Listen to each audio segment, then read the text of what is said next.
Divorce happens.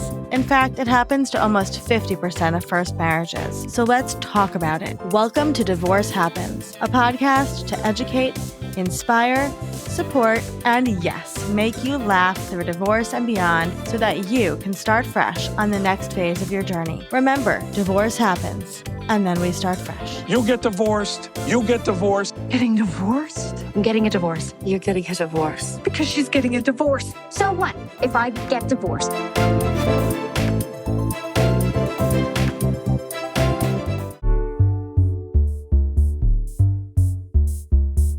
Welcome back to Divorce Happens, the podcast where we support you before, during, and after divorce with education, inspiration, a little bit of laughter, and everything you need to start fresh. Because as we know, divorce happens and then you start fresh.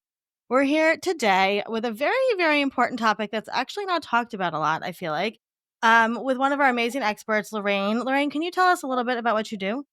Yeah, so I am a teen leadership coach, and that is a mouthful, but really what that is I empower young teens to see themselves as the leaders that they are and debunk the myths that they need to be perfect, they need to already have the skills, or they need a title in order to be a leader. Yeah, so we're talking today about teenagers and divorce, which again is a topic I feel like people kind of like skate over because we tend to think a lot about how are we going to tell our elementary school kids we're getting divorced, or maybe my kid's a toddler or whatever it is. And I mean, my kids were young, but teenagers are greatly affected by divorce. And so, Lorraine, you work with teenagers all the time in your leadership program. You were a teacher, you are a mom. So, how can we best support our teenagers, during this divorce transition? Yeah, I think one of the things that we as parents who are experiencing divorce is that uncertainty, is that unknown. I don't have the answers. I don't know how to answer a lot of the questions, but that uncertainty is even more important and present for our young teens. They know a lot, they experience a lot, they can see what's happening, whether they speak to us Yeah. or not about what is happening. And the thing that I want to encourage leaders and teens is to know that uncertainty is part of the process and to seek information from the source. So if somebody is saying something and it feels uncertain or it feels off-putting for you, muster the courage. I want to say don't be afraid, but muster that Yeah. courage to go to the person that you need to talk to Mhm. and also know that they may not have a good answer for you, and understanding that divorce is uncertain, and that's part of the problem about divorce is that nobody really knows the outcome, Yeah. the end Yeah. date, and all of that makes it really, really hard for us to stay in community and stay in connection. So I think that that would be my biggest piece of advice is to seek information from the source. I as a teacher, I would talk to my students about searching Google, and we would talk about a reliable source.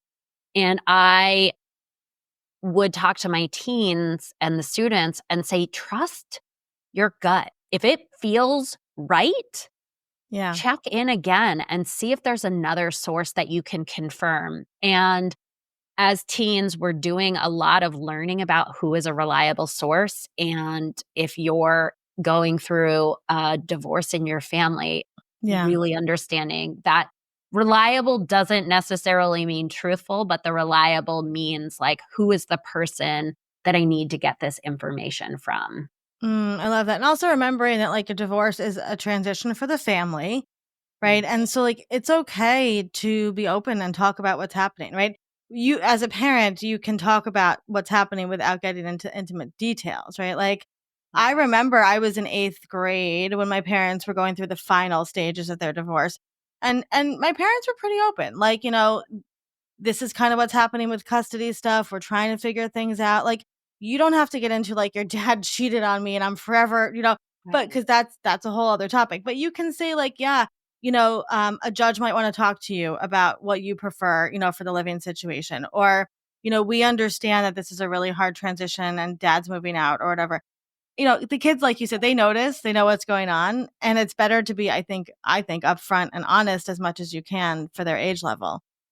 Yeah, and they're gonna come to their own decisions and their own information if we don't provide them with Mm, enough information, and if we're avoiding and not sharing that information because we don't know how to, right. then they're gonna come up with their own information, and likely that is not really helpful or truthful.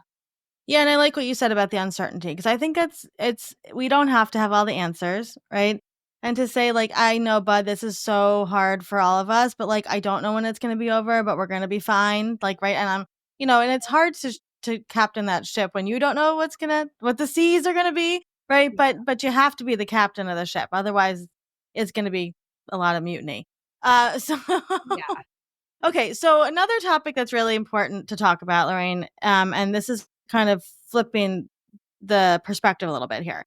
But as a teacher, we don't give enough credit to kind of that transitional time of divorce happening when it comes to our children's lives, right? And it's funny because we're just starting to talk about it in terms of the workplace, right? People going in the workplace are going through a divorce. What support can we give them? And we tend to think of divorce, in our children's lives as like, well, okay, the parents getting divorced. How does it affect them? And it really affects them. So I would love your perspective on, this as a teacher and leader.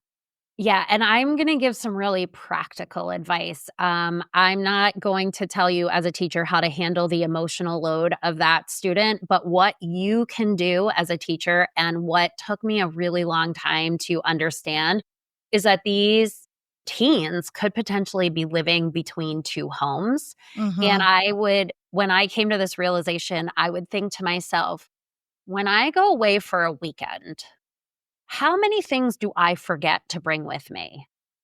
And when I leave to come home, how often do I leave something behind?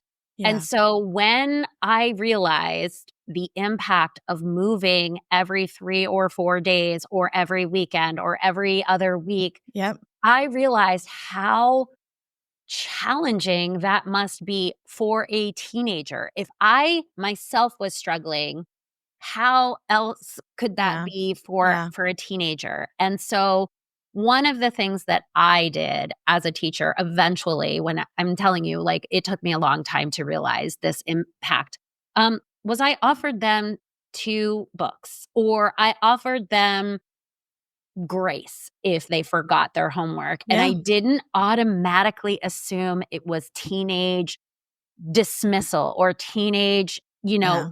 angst, fighting back and bringing their work to school or forgetting their book. Yep. And I will tell you, the first student that I did this for said to me, "Nobody has ever seen me this Yeah. way." Yeah. And it was like, I will never not see that again. Yeah, yeah, you're gonna make me cry because I understand this.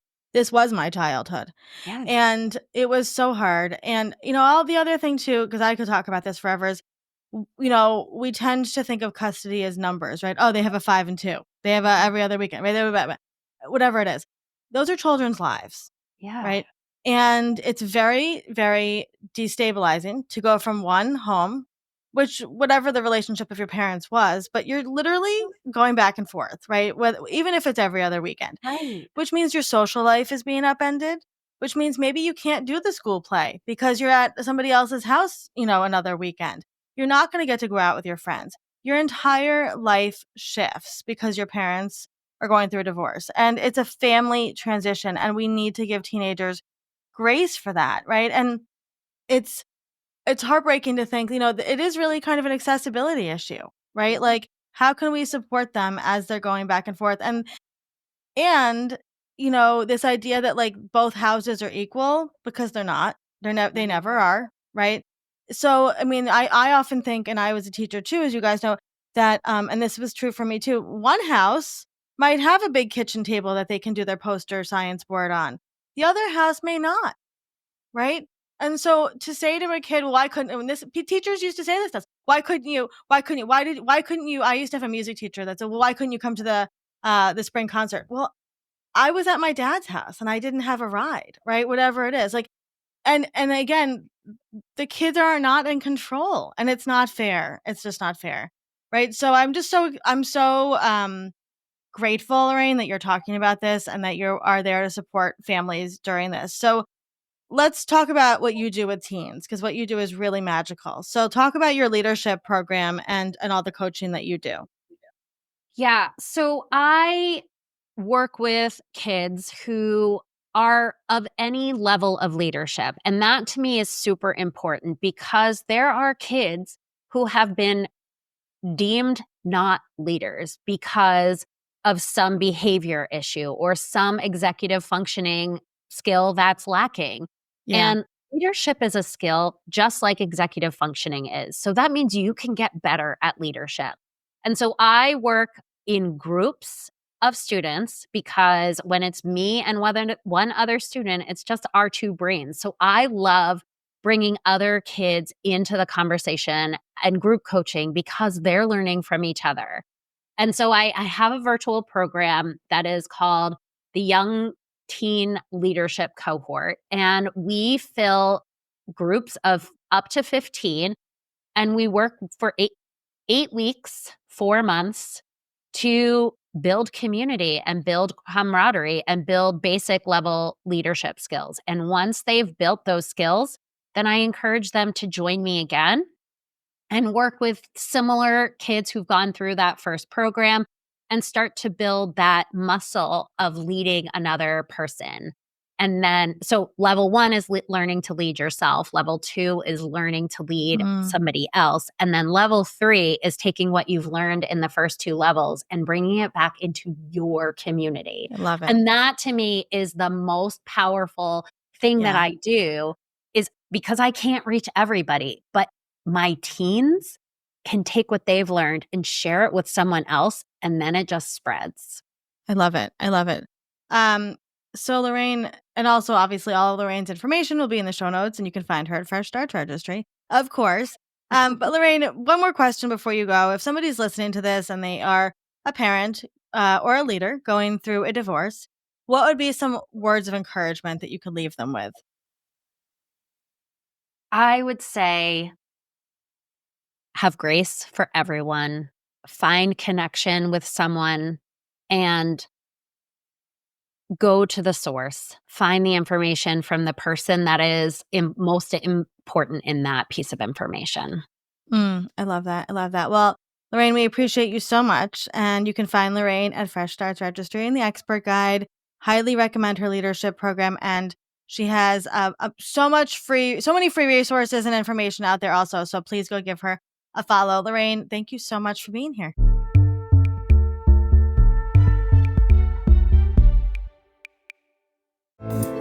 Divorce Happens is produced by Fresh Starts Registry, the only divorce registry platform for everything you need to begin again, including home items, hype team, and everything in between. Remember, divorce happens, and then we start fresh. We're here to support you before, during, and after divorce.